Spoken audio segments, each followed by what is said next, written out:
İlahi, gecənin zülmətini səhərin nuru ilə yarıb bizi işıqlığa çıxartdığın üçün sənə həmd olsun.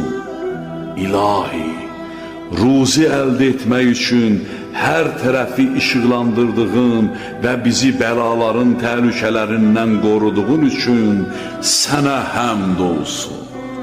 Biz və bütün yaranmışlar gecəni geridə qoyub səhəri açdıq.